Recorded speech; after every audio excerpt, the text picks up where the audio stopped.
भक्तों, ओम नमः शिवाय, श्री शिवाय नमस्तुभ्यम, जय श्री महाकाल। जी हाँ भक्तों, क्या आपके भी घर में कोई ऐसा व्यक्ति है जिसका विवाह नहीं हो रहा? आप लोग उसके विवाह के लिए बहुत ज़्यादा परेशान हैं कि आखिरकार इसका जो विवाह है ये हो क्यों नहीं रहा। आपने बहुत ज़्यादा प्रयास कर लिया कि उसका जो विवाह है वो हो जाए, लेकिन कोई ना कोई कारण, कोई ना कोई समस्या आ जाती है जिसके कारण उसका जो विवाह है ना उसमें अड़चन आ रही है।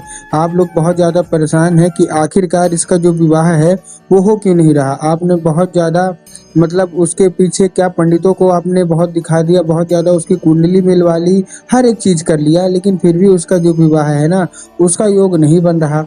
विवाह होते होते होते लास्ट में आके कुछ ना कुछ ऐसा हो जाता है जिसके कारण जो विवाह है ना वो मतलब विवाह नहीं हो पाता। कोई ना कोई कारण ऐसा होता है जिसके कारण विवाह टूट जाता है। तो ऐसे में आज का ये उपाय आपके लिए काफ़ी कारगर होने वाला है, क्योंकि अगर आपने आज का ये उपाय सुन के अच्छे से कर लिया तो अवश्य रूप से है कि उस व्यक्ति का जो विवाह है जो कि अभी तक नहीं हो पा रहा था, अवश्य रूप से होगा।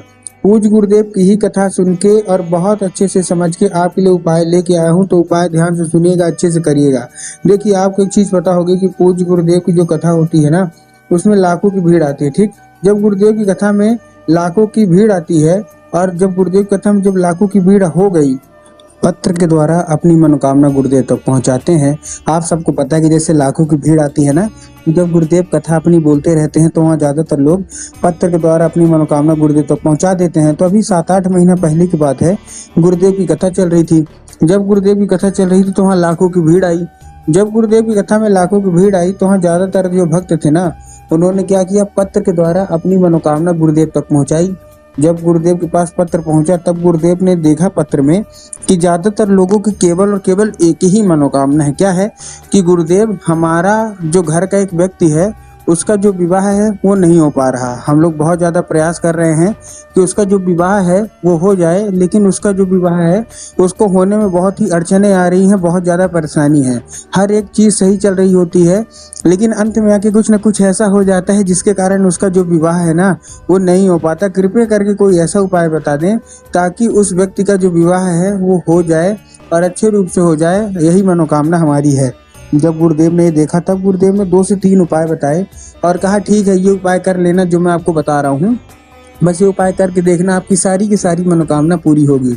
जब गुरुदेव ने उपाय बताया तो लोगों ने जा जाके इस उपाय को घर में करना शुरू कर दिया। अब जैसे ही लोगों ने जा जाके इस उपाय को घर में करना शुरू कर दिया, वही लोग गुरुदेव की कथा में मात्र 1 से 1.5 महीना के बाद गुरुदेव कथा में वापस आ गए। जब वही लोग गुरुदेव की कथा में वापस आए तो उन्होंने एक बार फिर से गुरुदेव को पत्र लिखा, लेकिन इस बार आप जान के हैरान हो जाओगे कि ये वाला जो पत्र था ये गुरुदेव को धन्यवाद के रूप में पत्र था कि गुरुदेव धन्य हो आपका, आपके द्वारा बताया गया उपाय हमने कर लिया है, हमारी सारी की सारी मनोकामनाएं पूरी हो गई हैं। हमारा जो घर का लड़का था या लड़की था जिसका विवाह नहीं हो पा रहा था, उसका जो विवाह है ना सर्वगुण संपन्न हो चुका है। आपका कोटि कोटि धन्यवाद। ठीक, तो चलिए, अगर आपको भी जानना है कि आखिर ऐसा कौन सा उपाय है जिसको करने मात्र से लोगों की सारी इच्छा मात्र 1 से 1.5 महीने के अंदर पूरी हो जाती है, तो चलिए हम बताते हैं। लेकिन उससे पहले चैनल पे अगर पहली बार आए हैं और आवाज़ मेरी पहली बार सुन रहे हैं तो वीडियो को कर दें लाइक और चैनल को भी कर लें सब्सक्राइब, ताकि पूजनीय पंडित प्रदीप जी मिश्रा के रोज़ नए नए उपाय जो कि मैं उनकी कथा से सुनता हूँ, श्रवण करता हूँ, सबसे पहले मैं आपको प्राप्त करा सकूँ। ठीक, तो देखिए, जो हमारा सबसे पहला उपाय है वो काली मिर्च और धतूरे का उपाय है। आपको इस वीडियो के माध्यम से 2 से 3 उपाय बताने वाला हूँ। सारे के सारे उपाय बहुत अच्छे हैं। अगर आपने सारे के सारे उपाय कर लिया तो आप खुद देखेंगे कि अवश्य रूप से आपकी मनोकामना पूरी होगी। आपको करना क्या है, जिन भी लड़का या लड़की का विवाह नहीं हो रहा उन्हीं का से ये उपाय उन्हीं के हाथों से कराना है। ठीक, करवाएंगे कैसे फिर से बता रहा हूँ। आपको लेना है काली मिर्च 3 और काली मिर्च के साथ साथ आपको क्या चाहिए, आपको चाहिए एक धतूरा। काली तिल और काली मिर्च में बहुत सारे लोग कंफ्यूज होते हैं, इसलिए गुरुदेव ने साफ साफ बताया कि आपको काली मिर्च चाहिए। ठीक, ले लिया। उसके बाद अपने बच्चों को भेज दीजिए कहाँ, सीधा सीधा शिव मंदिर। अब आपका बच्चा जैसे ही शिव मंदिर पहुंचेगा, शिव मंदिर पहुंचने के बाद उसको क्या बोलना है कि दक्षिण दिशा में खड़ा हो जाए और उत्तर की ओर चेहरा कर ले।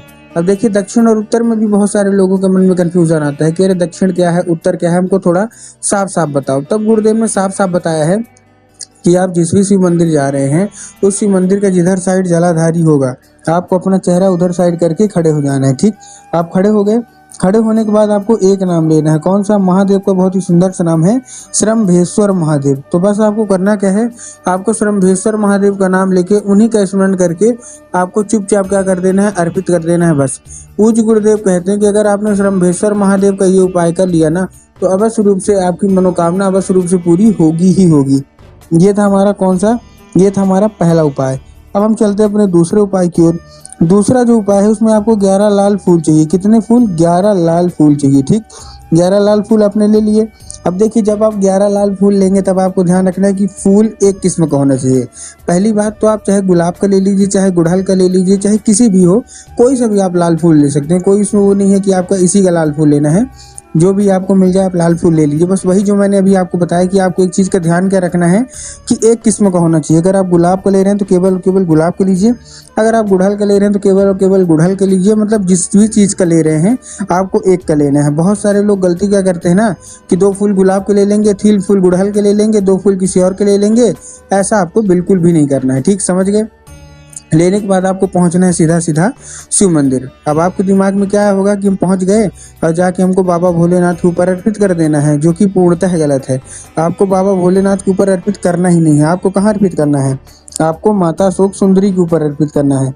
अब देखिए, जिनको पता है कि माता शोक सुंदरी की जगह कहाँ होती है उनका तो ठीक, लेकिन बहुत सारे ऐसे लोग हैं जिनको यही नहीं पता कि माता शोक सुंदरी की जगह होती कहाँ है। तब गुरुदेव ने साफ साफ बताया कि आप जिस भी शिव मंदिर जा रहे हैं ना, उस शिव मंदिर की जो जलाधारी है, जलाधारी के दाएं मतलब राइट साइड में माता शोक सुंदरी की जगह होती है। तो बस आपको करना क्या है, माता शोक सुंदरी की जगह पे आपको चुपचाप क्या कर देना है, अर्पित कर देना है बस।